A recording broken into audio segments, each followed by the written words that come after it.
On October 11, 2012, an Alaskan forester named Tomas Puerta was mauled to death and eaten by a bear. After the investigations, authorities learned the bear purposely hunted the unfortunate man. Hit that like button and subscribe right now. Welcome to Final Affliction. It was a sunny day on Chichagof Island in southeast Alaska. This place is one of the ABC Islands in Alaska, constituting Admiralty, Baranof, and Chichagof.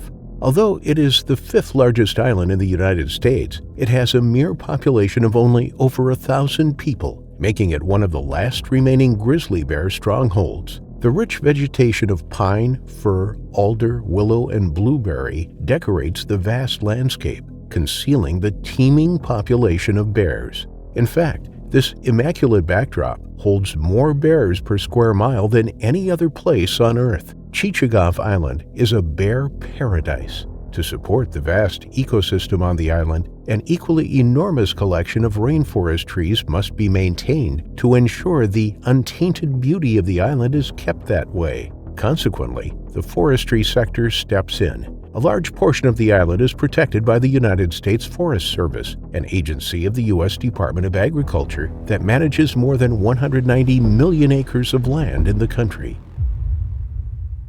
October 11, 2012.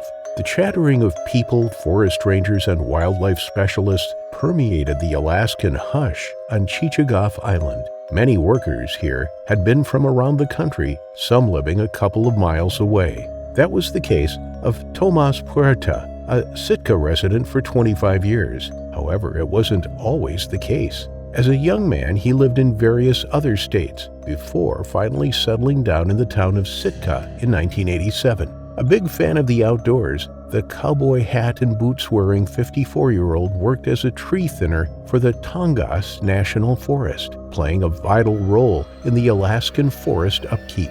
During the midday meeting, the workers realized they were running out of groceries and other supplies. Working in the forestry sector meant living near forested areas and away from civilization. This meant supplies and other daily essentials must be bought in bulk and carried to the worksite.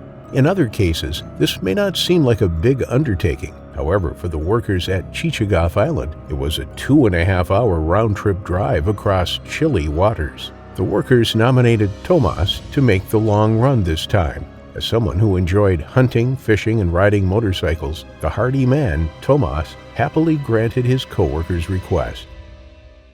The waters were clear blue on this Thursday mid-afternoon. The coastline of Chichagof Island met the Peril Strait, a long stretch of Alaskan waters in the Alexander Archipelago, southeastern Alaska. Peppered with islets and coves, the 80-kilometer length is filled with twisting waterways and treacherous tidal currents. However, they were the least of your worries, as the strait houses sloping beaches, perfect for brown bears to live, hunt, and reproduce. Beyond the alluring scenery of Peril Strait hides a dark history. Also known in its translation as Proliv Pogibshi, the strait was named by Russians during a fur-sealing hunting expedition in 1799 that ended in disaster. During the hunt, the men ate poisonous shellfish from the channel, resulting in approximately 150 deaths. It could be argued that the same ominous force, which annihilated the men in 1799, was at play as Tomas prepped the 13-foot-long skiff. The lightweight boat was only ideal for a few people traveling and fishing. It had a single engine running around a couple of miles per hour. The mixture of flexible and fragile material for the skiff's hull was the only thing standing between Tomas and utter danger.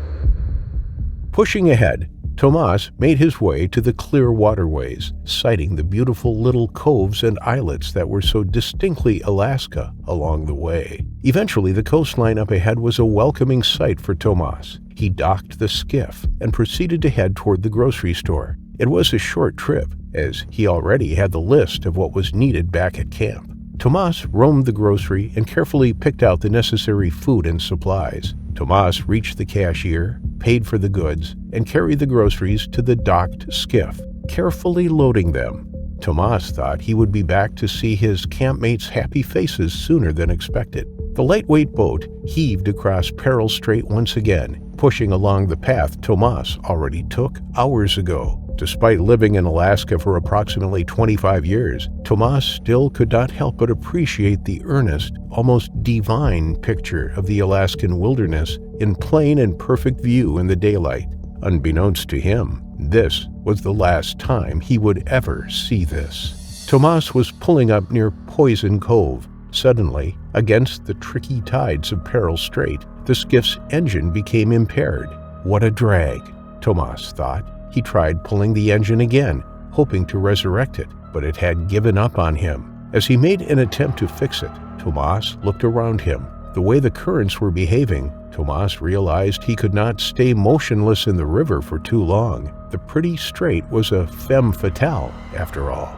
Using the last few breaths of the engine, Tomas swerved toward the Poison Cove coastline. He hoped to regain his wits and find a way around the engine failure. He pulled the skiff aside and unloaded the grocery bags. A few minutes had passed, and Tomas was able to get his tools out, trying to get the engine working again. Unfortunately, his vulnerable disposition exposed him to the dangers of the wilderness nearby. This was bear paradise, after all. Without any firearm or bear spray, Tomas was utterly defenseless. This was by no means his fault, though, since Tomas had only planned on traveling through the strait. Well, bears do not typically hunt people on boats.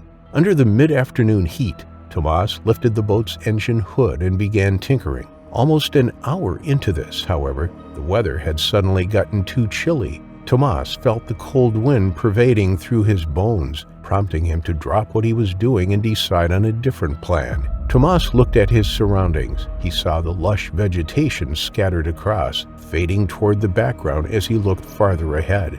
Having a campfire to combat the cold was a great idea. Tomas decided to venture into the nearby forest to fetch some wood. Shortly after, he started a campfire. The calm view of the strait, coupled with the warmth of the campfire, made for a relaxing stay. Tomas suddenly felt his stomach screaming at him. He pulled one of the grocery bags aside, opened it, and decided to eat while waiting for a passing boat to rescue him. Worst case scenario, his workmates would notice he hasn't come back yet, prompting them to search the area for him. However, that was not going to happen. Beyond the tree line, a deep bellowing permeated the quiet sundown. Its paws, the size of 2 adult human hands, pressed around the underbrush, careful not to make any noise. The bear took a whiff of the atmosphere, ensuring its target was near. Tomas had no idea that the massive creature was only a couple feet away. After sizing him up, the bear huffed and pounded its front paws on the ground, ready for an attack. It charged toward its target like a freight train. All its bones and muscles propelled it forward, and the bear moved and covered the distance in mere seconds. Tomas noticed something was wrong. However, before he realized the direness of his situation, it was too late. The bear's mighty jaws, lined with 4-inch razor-sharp incisors, clamped on his shoulder, and he let out a deafening scream. He used his hands and pounded against the beast. However, it was no use.